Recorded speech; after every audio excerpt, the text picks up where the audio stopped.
I was wondering, right now, I have my email that's associated with my Krista McShore, but do I need it to be Gmail, or can I use any email address that I use? So the company email and the user emails are separate. So you can't use the same company email as the user email, or the same email as the company as the user. So if you share your screen, I'll show what I did really fast. Okay. So your individual snapshot is listed under company. So whatever email address you have listed under the company's email address, the individual users need to have a different email address. We'll show them. Yeah, answer another question why I flip computers here.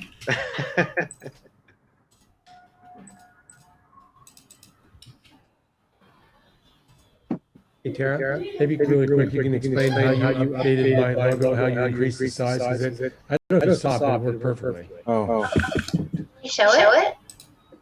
You want me to show the logo? If you guys don't mind. Like no, your page, your page. One second, we should have it real quick. And you can see I have to pop off the skin of the game. I'll be right back. Oh, that looks really good. That looks really good. So what did you do in order to make that bigger so it fit better? So I thought that I had to go into Canva and just like, when I created the logo, it had a lot of like the parameter or the perimeter of the logo itself was very big, like where the box was.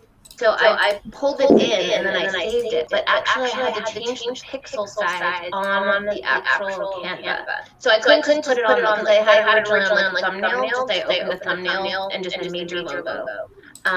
But the logo actually has to fully fit in whatever size pixel thing you have in Canva. So I had to keep playing with the pixels on ratio until I actually squeezed it in and the logo fit in the entire box. So it filled up the entire box. Can you tell us what that pixel ratio was? So my pixel for mine was different because it's a different size. I have a much longer, skinnier logo than we did for Mike. But let me just get in Canva here and tell you what Mike's was. This is a pretty, I think this is like a pretty standard logo size.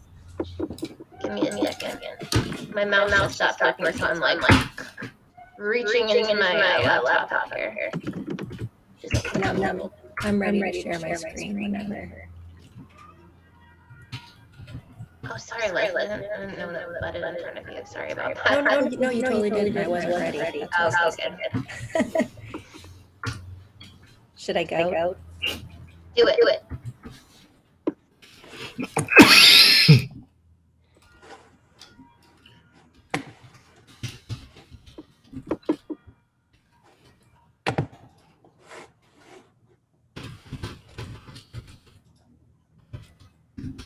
Brian, here's where I was asking about the email. Okay, so let's go ahead and look at company really fast. So are you trying to change this particular email to a different email? Well, so what I was wondering, I use Leslie at Leslie Coons Real Estate. It's an Outlook account for, like, that's how I've been branding and sending everything to. And now I'm wondering, like, with the Google Calendar interaction, like, do I need to be using my Gmail for everything to kind of work together? What I would recommend is just having everything synced, right? So let's scroll down really fast. Let's take a look at the company email that we're using. So it's a Yahoo email. Okay. So which email address is it that you're primarily trying to use? Leslie at Leslie Coons Real Estate. Okay. So let's scroll back up and go to the team management. And that's going to be a different email for the user than it is for the company with the same email address, isn't it? It is right now. Mm-hmm. That's interesting. It's not even supposed to let you do that. Okay, let's go ahead and hit edit on team management. And then you can update that. You can update under your user info. You can update your email address to the correct email address. Here? Yes. And what I would do is I would just Google, I would look up two-way syncing for your I would look up two-way syncing for Google Calendars or for Google to your Outlook. So that way they're communicating. And then we're going to do a two-way sync on this platform as well. So that way, any of your appointments that you have on your calendar, they're not going to be available for someone to book with you. And then anytime that you have something that books on this platform, it's going to then go onto your calendar on Google, which will then go on your calendar on Outlook. So we'd have to two-way sync the calendar from Google to Outlook, and then two-way sync the Google to the Make Sure Method platform. And there is a way to do that? Absolutely. So if you just Google two-way sync Outlook to Google, you'll get a walkthrough guide on how to do that. And then as far as two-way syncing Google to this, that's all in the guide that I've shot. And I provided step-by-step instructions for. Okay, so I can go ahead and change this one and then figure out how to do that. And I can show you how to quickly two-way sync your calendar into this. Okay. And Outlook might even be one of the options for calendars. So once you change your calendar or change your email address, let's go ahead and take a look and see if Outlook is one of the options. I've just never personally done it through Outlook, but now that I'm kind of jogging my memory, I think it's there. Here. And at the very bottom, we're going to hit, so not calendars here. Okay. Another section. At the very bottom, we'll go ahead and hit save. And then we will go into calendars on this menu in settings. So you have just to the right. Here. So you're in settings now. So where you see team management that's underlined, just below that is calendars, next to phone numbers and templates. So the top menu, the top settings right there. I think you're in the way. Okay. Calendar. Your left. Oh, no, here. Yep. All right, and we've got a handful of different calendars that are built in here. Let's just look at the seller calendar, seller transaction calendar out of the gate. Go ahead and click those three dots and edit. And scroll down to the bottom. You can see you have one-way syncing. So for the linked calendar, let's click the drop down for select a linked calendar. This one? Yep.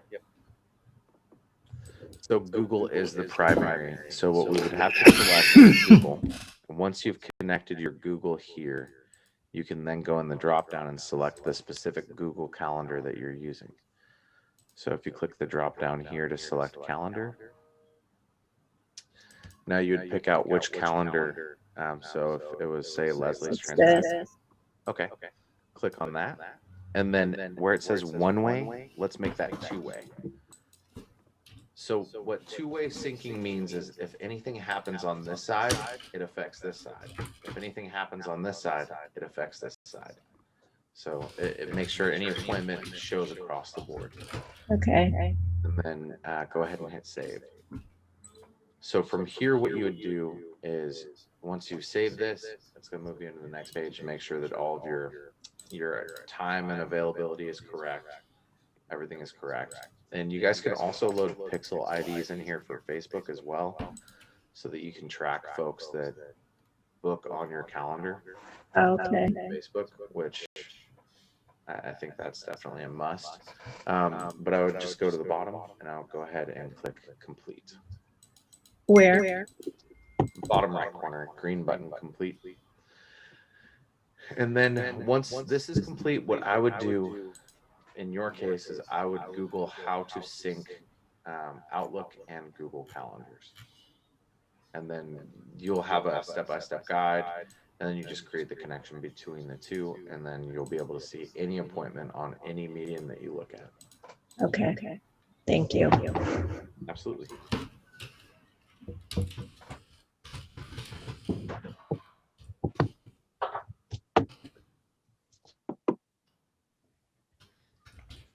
Do we have any other questions today? I bet there's quite a bit more. Hey, Brian, I'll ask a quick question. I've been mainly focusing on my funnels because that's stuff I really want to